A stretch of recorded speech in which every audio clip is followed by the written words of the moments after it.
오늘 우리가 읽은 말씀은 하나님이 사울에게 해주신 한 명령에서부터 시작을 하고 있습니다. 아말렉을 다 쳐서 멸하라는 그러한 명령입니다. 근데 그 명령이 단순한 전쟁에서 이기는 것을 의미하는 게 아니었습니다. 지금 가서 아말렉을 쳐서 그들의 모든 소유를 남기지 말고 진멸하되 남녀와 소아와 젖먹는 아이와 우양과 낙타와 나귀를 죽이라 하셨나이다 라는 하나님의 명령 가운데에서 오늘의 말씀이 시작이 됩니다. 우리는 오늘 이 말씀 이외에 신명기와 여호수아서에서도 이러한 종류의 하나님의 명령들을 떠올리게 됩니다. 그 가나안 전쟁을 앞두고 가나안 민족들을 다 진멸하라라고 하시는 그러한 말씀이었습니다. 그냥 전쟁에서 이기는 정도가 아니라 모든 것을 다 진멸해서 아예 이 땅에서 사라지게 하라는, 어떻게 보면 우리들의 마음 가운데 부담감을 만들어낼 수 있는 굉장히 잔인하다라고 얘기할 수 있는 그런 말씀을 하나님께서 하나님의 백성들에게 하고 계심을 우리가 떠올리게 됩니다. 늘 그 부분을 읽을 때마다 좀 불편하지 않을 수 없는, 이렇게까지 사랑의 하나님인데 이렇게 하셨을까라고 생각할 만큼의 굉장히 심하고 잔인한 하나님의 명령, 잔인하게 느껴지는 명령들을 우리는 대하게 됩니다. 하나님이 왜 그렇게 명령을 내리시나? 우리는 그 일들을 오늘 주시는 말씀을 통해서 하나님의 중심을 다시 한번 살펴보고자 합니다. 우리가 그런 하나님의 말씀이 우리 가운데 부담이 될 때 우리가 갖고 있는 한 가지 오해가 있습니다. 그들을 진멸하고 그들을 다 없이 하라고 하는 말씀이 마치 그들이 이스라엘에게 주신 전리품처럼 우리가 여기게 되어질 때 그런 불편한 마음을 갖게 된다는 거죠. 이스라엘의 역사 가운데 다른 모든 민족들은 마치 들러리처럼 아무런 가치도 없고 존재감이 없는 그러한 이들인가라는 생각들을 우리가 하게 된다는 것이죠. 그들에게 그 땅을 내어주기 위해 그 땅 사람들은 그렇게 다 애들까지 다 죽여도 괜찮는가라는 그러한 생각들을 우리가 갖게 됩니다. 그러나 하나님의 그런 모든 말씀은요, 절대로 이스라엘 중심적인 그러한 마음 가운데에서 내려주신 명령이 아니라는 것을 우리는 분명히 알아야 한다는 것입니다. 오늘도 하나님께서 아말렉을 다 진멸하라고 얘기하실 때 그들의 재산을 하나님이 사울에게 주시려고 명령을 내리신 게 아니다라는 것입니다. 하나님은 분명하게 이렇게 얘기하십니다. 그들이 애굽에서 나올 때에 이스라엘에 행한 일, 그 일들을 분명히 기억하고 그 일들에 대해서 내가 벌하려고 한다라고 2절에 분명히 얘기하고 계신다는 것입니다. 그냥 아말렉이 아니라 그 아말렉을 죄인 아말렉이라고 하나님은 분명하게 이야기하고 계신다는 것입니다. 그 아말렉이 그냥 하나님 앞에 아무런 존재감이 없는 게 아니라 하나님이 그들을 바라보시고 그들을 심판하고 계셨다라는 것을 분명히 깨달아야 된다는 것이죠. 이스라엘이 애굽에서 탈출해 오고 광야를 지날 때에 수백만이 나왔습니다. 그러다 보니 그들의 행렬은 굉장히 길었을 것입니다. 그 긴 행렬 중에서도 그들이 체력이나 여러 가지 상황 가운데 그 행렬의 속도를 따라가지 못하는 사람들은 뒤에 처질 수밖에 없었을 것입니다. 그 행렬의 길이는 우리가 생각하는 것보다 굉장히 길 수도 있었을 것입니다. 근데 아말렉 사람들은요, 꼭 그 뒤에 행렬에 뒤처진 사람들을 공격해서 약탈했던 그러한 민족입니다. 그들이 출애굽할 때 많은 민족들이 그 광야 주변에 있었지요. 그런데 다른 민족들은 이 이스라엘 민족들을 건드리질 않았습니다. 왜냐하면 두려운 마음이 있었거든요. 그 강한 애굽에서 그들이 탈출해 나왔기 때문에 그들의 하나님을 그들은 어느 정도 두려운 마음을 갖고 있었고 그 민족들을 그렇게 막 괴롭히거나 직접적으로 공격하는 일들이 많지는 않았다는 것이죠. 근데 이 아말렉만큼은 늘 꾸준히 그 후미를 공격하며 약탈하는 일들을 주저하지 않았다는 거죠. 그것은 무엇을 의미하는 것이겠습니까? 하나님에 대한 불신이죠. 하나님을 두려워하지 않는 그들의 죄악을 얘기하고 있다는 것입니다. 하나님은 그 아말렉의 죄악을 벌하려고 하신다라는 것입니다. 가나안 땅의 정복전쟁도 마찬가지입니다. 이스라엘 민족이 하나님이 택하신 민족이고 그 땅이 이제 가나안으로 들어가려는데 거기 사람들이 사니까 거기 편하게 살기 위해서 하나님이 그들의 인종 청사를 하려고 가나안 땅의 민족들을 벌하고 다 죽이라고 얘기하신 게 아니다라는 겁니다. 신명기 9장 5절에 분명하게 얘기하고 있다는 것이죠. 그 땅의 민족들을 너에게 그렇게 다 주는 것은 너희들이 정직하기 때문에 아니다. 너희들이 공의롭기 때문이 아니다라는 것입니다. 그 민족들이 악함으로 말미암아 그들을 내 앞에서 쫓아내려 함이다라는 것을 하나님께서는 분명하게 얘기하고 계신다는 것입니다. 그 가나안의 7 부족들이 이스라엘의 전리품이 아니라 하나님이 그들도 한 영혼 다 바라보고 계셨는데 그들이 하나님 앞에 죄를 저질렀기 때문에 하나님은 이스라엘을 사용해서 그들을 벌하고 계시는 그 구조 가운데에서 그 하나님의 명령이 내려지고 계신다는 것입니다. 그건 이스라엘 민족도 예외는 아니었습니다. 그들도 다른 이방 민족에 의하여 하나님의 도구로 삼으셔서 나스를 통해서 바벨론을 통해서 하나님이 이스라엘 민족의 죄악을 벌하시고 치신 것을 우리는 분명히 알 수 있다는 거죠. 그들의 민족 가운데의 모든 것들을 진멸하는 전쟁, 다 멸하라라고 하는 것도 이스라엘 좋게 하자는 그런 이스라엘 중심적인 얘기가 아니라는 것입니다. 온전히 하나님의 공의 가운데에서 그들을 심판하시는 모습에서 우리는 이해해야 한다는 것이죠.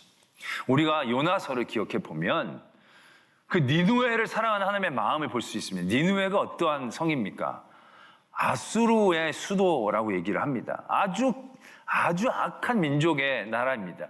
이스라엘 민족에 보면은 그냥 별로 중요하지도 않은 변방의 그런 좀 힘 좀 세졌다가 사라지는 그런 아주 악한 민족, 별로 관심 갖지 않아도 되는 민족처럼 여겨지게 됩니다. 그러나 요나서는 어떻게 얘기합니까? 하나님 그 영혼도 얼마나 사랑하고 계시는지 그것을 하나님은 요나서를 통하여 말씀하고 계신다는 거죠. 그 어떠한 하나님의 창조물도 누구를 위한 소비품이나 소모품이 되는 게 아니다라는 것입니다. 하나님 그 사람의 죄를 물으시고 하나님 그 죄를 벌하시고 하나님은 사랑의 하나님이시지만 그 사랑이 온전하고 건강하기 위해 공의의 하나님이심을 우리는 또한 잊지 말아야 한다라는 것입니다. 그것이 하나님이 모든 것들을 진멸하라고 얘기하시는 그 우리가 부담스러워하는 명령 가운데에 하나님의 중심이다라는 거죠. 그리고 또 하나의 중심이 있습니다. 그것은 그 명령을 받는 이스라엘 민족을 향한 하나님의 마음입니다. 아까도 제가 말씀을 드린 죄에 대한 하나님의 심판이라고 얘기하면 다들 그런 마음을 품는 경우들도 있습니다. 다 진멸할 때 젖 먹는 아기까지 다 진멸하라고 하셨는데 그러면 얘네들이 뭔 죄가 있다고 얘네들은 죽어야만 합니까? 라는 생각을 우리가 가질 수도 있습니다. 근데 우리가 이러한 오해를 우리가 벗어나기 위해서 한 가지 우리가 갖고 있는 또 다른 편견 하나를 버려야 됩니다. 그것이 무엇이냐 하면 죽음에 대한 우리의 편견입니다. 더 쉽게 말하자면 우리가 사는 이 땅 가운데서 삶의 길이에 대한 편견입니다. 물론 성경은 하나님을 믿는 사람은 장수하는 복을 누린다라고 얘기하셨습니다. 하나님을 믿는 사람이 오래 사는 은혜를 누리기도 합니다. 그러나 하나님 앞에 악하고 범죄한 사람이 다 일찍 죽는 건 절대 아니다라는 것입니다. 수명이라는 것이 하나님에게서 받는 복이기도 하지만 그 수명이라는 것이 절대적인 하나님의 복을 얘기하는 기준은 아니다라는 것이죠. 일찍 죽는다고 하나님 앞에 벌 받고 하나님 앞에 잘못했다라고 얘기할 수 있는 게 아니라는 겁니다. 오래 산다고 하나님 앞에 다 잘했다고 얘기할 수 있는 게 아니다라는 얘기지요. 열왕기상에 보면 여로보암이라는 왕이 나옵니다. 그 여로보암이라는 왕은 어떤 왕이냐면 남과 북이 이스라엘이 나눠질 때 북에서 첫 번째로 왕이 됐던 사람입니다. 근데 이 사람이 하나님의 은혜로 왕이 되었는데 왕이 되고 나서는 자기의 왕권이 흔들릴까 봐 예루살렘의 사람들이 가지 못하게 베델과 단에 제단을 세웁니다. 그리고 거기에서 제사를 드리게 하고 자기가 마음대로 제사장을 세워서 거기를 섬기게 합니다. 하나님 앞에 그가 벌을 받습니다. 그리고 하나님이 이렇게 얘기합니다. 너와 너희 모든 가문의 남자들은 다 죽을 것이다. 그러고 나서 첫 번째로 나타난 현상이 뭐냐면 그 여로보암의 아들 중 아비야라는 아들이 병에 걸려 죽어가게 됩니다. 그리고 결국 그 아들은 제일 먼저 죽습니다. 그 하나님 앞에 저주받은 여로보암 가문 가운데 제일 먼저 죽게 된 그 아비야. 그 아비야가 하나님 앞에 제일 잘못을 많이 저질렀기 때문에 제일 먼저 죽는 게 아니다라는 것입니다. 말씀은 이렇게 얘기하고 계신다는 거죠. 그 여로보암의 집 중에서 그가 하나님 여호와께 선한 마음을 가지고 있었다. 그 가정 가운데 제일 하나님 앞에 선하고 가장 하나님 앞에 뜻에 합당한 사람이 그 아비야였다는 것입니다. 근데 하나님이 그 아비야를 제일 먼저 데려가신다는 거죠. 그렇지만 그 아들은 묘실에 온전히 묻혀지게 됩니다. 뭐 좋은데 묻혔다는 게 중요한 게 아니고 결국 하나님의 전적인 복의 이야기는 이 세상에서 삶의 길이에 대한 얘기가 아니라 그 이후에 하나님의 영원한 심판 가운데서 어떠한 자리에 서느냐에 대한 문제이지, 일찍 죽었다 늦게 죽었다가 절대적인 그것에 표현이 되어지는 건 아니다라는 것을 우리가 분명히 알아야 한다는 것입니다. 때문에 젖먹이 아이가 뭔 죄가 우리가 그것을 미리 판단하고 평가할 수 있는 때가 아니라는 것이죠. 그 다음에 하나님의 어떠한 계획과 섭리가 있는지는 알지 못한다는 거죠. 그것이 그렇게 그들의 죄가 하나님에 대한 한 사람 한 사람을 돌보지 못하는 그런 하나님의 마음이 아니라는 겁니다. 하나님은 절대 한 사람도 그냥 허투게 내치시지를 않습니다. 소돔과 고모라 성이 멸망할 때도요, 그 롯의 가정은 끝까지 그 쏟아지는 불 속에서도 건져내신 하나님이십니다. 여리고 성이 다 무너질 때에도 그 성에서 하나님의 두려워하는 마음을 갖고 있었던 라합, 그 라합의 집이 성벽에 있었습니다. 소리치고 무너지는데, 다 무너지는데 어떻게 고기만 그렇게 안 무너뜨리고 보호해 주실 수가 있겠습니까? 그런데 그렇게 하시는 분이 하나님이시다라는 얘기죠. 때문에 하나님은 공의로움에 대하여는 어떤 하자도 있으신 분이 아니다라는 것입니다. 그렇다라고 얘기한다면 다 진멸하라고 명령하신 그 명령 가운데는요, 이스라엘 민족 그 명령을 받는 사람들에게 대한 하나님의 또 다른 의도가 있음을 우린 발견한다는 것입니다. 그게 바로 뭐냐?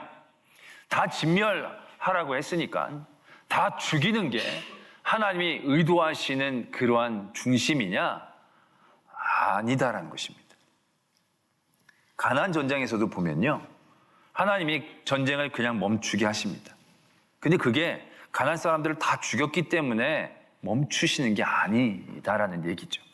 오늘도 보면 아말렉을 다 죽이라고 하셨습니다. 그걸 다 죽였어요. 그리고 아각이라는 왕만 남겨놨는데 결국 이 아각이라는 왕도 나중에 사무엘이 죽여버립니다. 그러면 아말렉이 다 사라져야 되는 건 아니겠습니까? 그래 하나님의 말씀이 온전히 이루어지는 건 아니겠습니까? 그런데 사무엘상 30장에만 가도 다윗의 얘기가 나오면서 아말렉에 대한 얘기가 끊임없이 또 나오게 되는 것을 발견한다는 것이죠. 그 하나님이 다 진멸하라고 얘기하셨지만 하나님이 만족하시는 그 말씀에 대한 완성은 정말로 그 민족의 이응자 하나도 남김없이 다 죽이고 사라지게 만드는 것이 아니다라는 얘기입니다. 그럼 하나님이 만족하시는 그 이 명령의 핵심은 뭔가라는 거죠. 오늘 말씀 우리가 읽지는 않았지만 유명한 말씀이 그 뒤에 이어지고 있습니다. 하나님이 그 사울이 악을 살려주고 좋은 것들을 남겨두었을 때 그를 향하여 이렇게 얘기하십니다. 네가 왜 여호와의 말씀을 청종하지 않느냐라고 얘기하십니다. 그리고 하나님께서는 순종을 좋아하신다는 얘기를 하십니다. 하나님의 말씀을 듣는 것이 순양의 기름보다 낫다라는 것을 굉장히 분명하게 얘기하고 계신다는 것입니다. 다 진멸하라고 얘기하시는 것 가운데 하나님이 우리에게 원하시는 핵심은 다 없애는 게 아닙니다. 그 말씀을 받는 우리가 얼마나 전적으로 하나님의 말씀에 순종함으로 나아가려는 중심을 갖고 있느냐, 그것이 이 명령을 내리시고 우리에게 원하시는 하나님의 중심임을 알아야 한다는 것입니다. 이 순종의 모습, 그러나 순종이라는 것도 굉장히 쉽지 않죠. 그럼 어떻게 처음부터 끝까지 순종하면 결국 다 죽여야 되지 않느냐. 근데 오늘 우리가 주시는 말씀과 신명기와 여호수아에서의 그 가나안 전쟁에 있는 일들을 통해서 우리가 볼 수 있는 하나님이 원하시는 순종 가운데에서의 두 가지 핵심을 오늘 우리는 발견할 수 있다는 것입니다. 두 가지의 고비를 우리가 넘어서 하나님의 이 진멸하라는 말씀의 온전한 순종을 만들어낼 수 있음을 보게 됩니다. 그 첫 번째 넘어야 될 산이 있습니다. 순종을 이루기 위해 넘어야 될 산, 그것은 두려움이라는 산일 것입니다. 오늘도 보면 이제 하나님이 아말렉하고 전쟁을 하라고 하십니다. 그런데 이 아말렉하고 전쟁에서 그냥 이기면 되겠지 않겠냐라고 할 수도 있겠지만 그렇게 쉬운 상황은 아닙니다. 14장 후반부에 보면은 말씀이 이렇게 적혀져 있습니다. 사울이 사는 날 동안에 블레셋 사람과 큰 싸움이 있었으므로 사울이 힘센 사람이나 용감한 사람을 보면 그들을 불러 모았더라 라고 14장 후반부에 말씀이 적혀져 있습니다. 그러니까 지금 이스라엘 민족의 주적은 블레셋입니다. 블레셋은 여러분들 많이 들어오셨겠지만 굉장히 발달된 무기 문화를 갖고 있는, 철기 문화를 갖고 있는 민족입니다. 그리고 끊임없이 이스라엘 민족을 괴롭혔던 그 당시에 가장 큰 주적입니다. 그리고 강력한 적이 블레셋입니다. 그 블레셋과의 전투가 늘 긴장감이 늘 그들과 함께 있었다는 것입니다. 근데 그러한 상황에서 블레셋이 아니라 아말렉을 정벌하라고 얘기하는 것은 쉽지 않은 결단이 된다는 것이죠. 왜냐하면 전면전을 펼쳐야 되는 상황 가운데에서 지금 자기의 후면에 가장 강력한 대적이 지금 도사리고 있는 거예요. 그런데 아말렉과의 전면전을 일으켜서 전쟁을 한다는 게 이게 굉장히 쉽지 않은 도전이 된다는 겁니다. 그렇게 다 일으켜서 전쟁을 아말렉하고 신나게 하고 있는데 갑자기 뒤에서 블레셋이 치고 들어오면 그걸 어떻게 감당할 수가 있겠습니까? 그러니까 이게 섣불리 공격할 수 있는 상황이 아니다라는 얘기죠. 이 상황 가운데 하나님이 그들을 도전하고 계신다는 겁니다. 두려워하지 말라는 겁니다. 블레셋이 나중에 후미에서 쳐들어올 거, 또 아말렉이 너희들과 싸워서 이길 수 있을까라는 두려움을 뛰어넘고 내 말에 순종하라는 것이죠. 사울은 그 말씀에 부합하는 행동을 합니다. 사람들을 다 모으고 전면전으로 아말렉을 무찌르는 일에 집중합니다. 뒤편에 그 엄청난 블레셋이란 대적을 두고 하나님의 말씀에 순종합니다. 가나안 전쟁도 마찬가지입니다. 가나안의 7 민족들을 하나님께서 다 멸하라고 얘기를 해주셨습니다. 근데 그게 그냥 속 편하게 가서 그냥 밀어내고 차지할 수 있는 상황이 아닙니다. 왜냐? 그 민족은 이미 그 땅에서 오랫동안 터잡고 살아왔던 민족입니다. 이미 40년 전에 그 민족을 정탐하고 왔었을 때 게임이 되지 않는다는 평가를 내릴 만큼의 민족들이 여전히 그 땅 가운데서 살고 있는 거예요. 그 땅을 향하여 이제 이 이스라엘 민족이 넘어가는 겁니다. 그리고 그들과 싸워서 얻어야 되는 부담감을 갖게 되어지는 것이죠. 사람이 없는 땅에 피해서 사는 게 아니고요.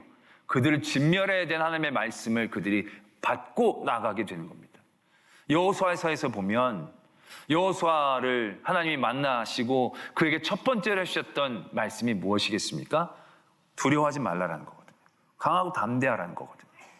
그것은 그들이 마음 가운데에 어떠한 마음을 품고 있었는가를 단적으로 표현해 주는 것입니다. 하나님 분명히 얘기하십니다. 그들은 너희들보다 센 민족이다. 너희들이 강해서 이길 수 있는 게 아니다. 하나님 분명히 하나님도 인정하고 계신다는 것입니다. 그런 가운데 그 민족을 다 진멸하라고요? 한 번 이기는 것이 아니고 완전히 씨를 말릴 정도의 그러한 전면전을 일으켜서 다 어떻게 한 민족도 아니고 7 민족이나. 그러나 하나님은 그들에게 그러한 명령을 내리시고 그 명령을 받은 그들이 두려움을 뚫고 나가기를 원하고 계신다는 것이죠. 그 첫 번째 산을 넘어야 하는 도전과 용기를 주시는 말씀, 그것이 다 진멸하라는 말씀입니다. 두 번째는 무엇이냐? 오늘 사울이 그 용기를 갖고 두려워하지 않고 아말렉과 싸워 이깁니다. 그리고 나서 그가 또다시 하나님의 말씀 가운데 순종하며 집중해야 될 부분이 있었는데 거기서 사울은 그것을 넘어서지를 못하고 있는 것을 보게 됩니다.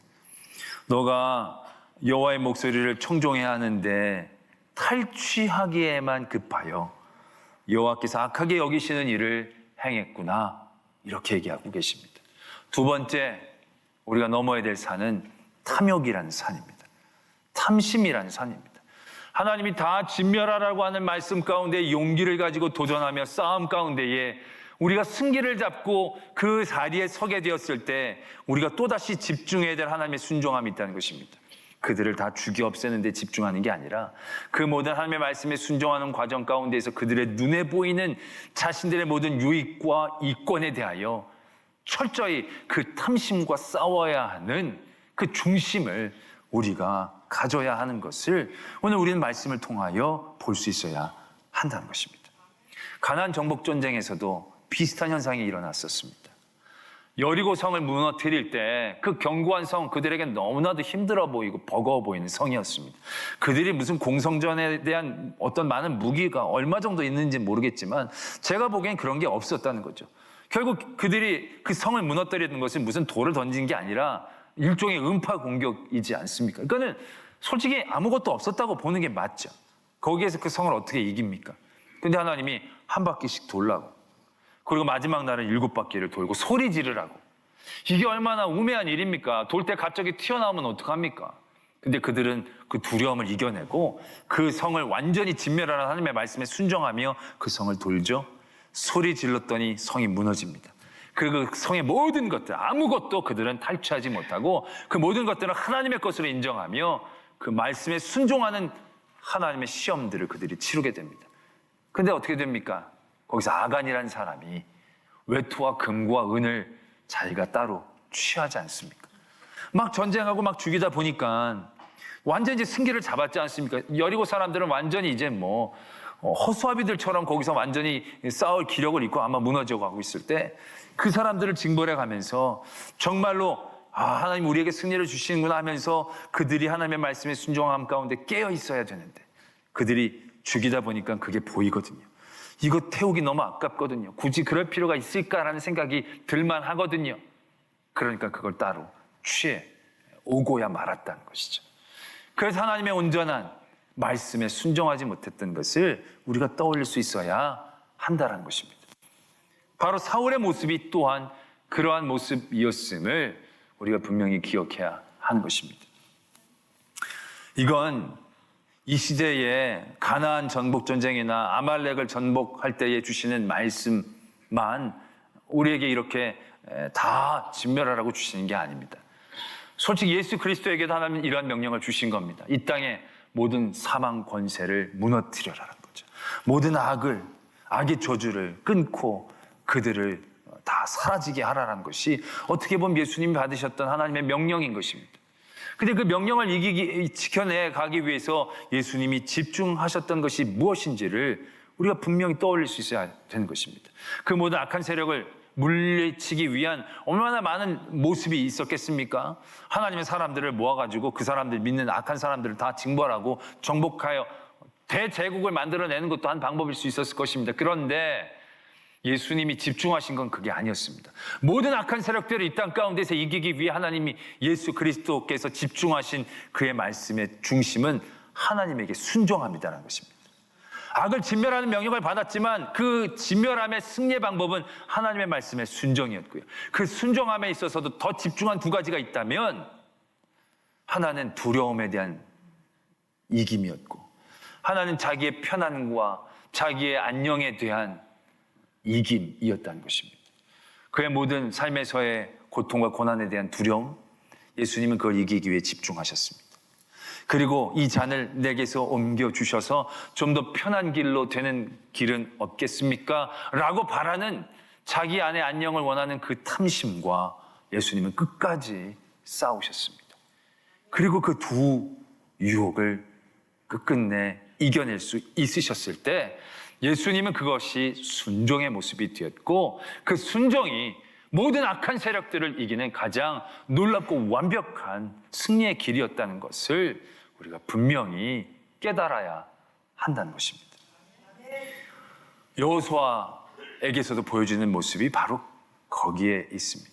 하나님 여호수아가 나이가 많을 때 이렇게 얘기하십니다. 너가 이제 나이가 많고 아직 할 땅이 많이 남았으니까 이젠 전쟁을 그치고 이제 분배해라 라고 얘기하십니다. 아직 다 죽인 게 아니에요. 그는 하나님의 마음엔 이미 그들이 하나님의 마음에 흡족한 거죠. 하나님의 말씀에 그들이 잘 따랐던 것으로 인정되고 있는 겁니다. 이제 잘 분배하고 평화롭게 살아라 이렇게 얘기하고 계신다. 여전히 가나안 민족은 있지만 그 다음부터 나온 이스라엘 민족의 태도를 우리는 눈여겨봐야 한다는 것입니다. 그 다음에 어떠한 부분들이 나오느냐 하면요, 이스라엘 민족이 땅을 분배를 합니다. 근데 뭔가 나누는데 굉장히 이게 분배하는 게 어렵거든요. 여러분들 애들한테 뭐 이렇게 나눠줄 때 보면요, 이게 정말 쉽지 않습니다. 뭔가 똑같이 나누려고 하지만 똑같지가 않거든요. 생선을 똑같이 나눠줄 게 어떻게 똑같이 나눠줍니까? 머리 있고 꼬리 있고 몸통 있는데 그걸 세로로 잘라도 이렇게 되니까 뭔가 어렵지 않겠습니까? 그런데 이스라엘 민족이 얼마나 땅마다 생긴 게 다르고 다 좋은 땅은 다들 알아볼 수 있거든요. 큰 땅, 작은 땅, 좋은 땅, 나쁜 땅 다 있을 수 있어요. 그런데 그 분배 과정에서요, 이스라엘 민족은 어떠한 잡음도 만들지 않습니다. 우리의 믿음의 삶의 자리에서 이러한 영적 도전이 계속되어지기를 원합니다. 우리에게도 지금 내려주시는 이 다 진멸하라는 말씀 가운데 온전히 하나님의 원하심에 집중하고 깨어서 나의 두려움과 싸우고 나의 탐심과 싸워서 하나님의 온전한 순종을 통한 하나님의 완벽한 승리가 우리의 삶 가운데에서 시작되어지기를 소망합니다.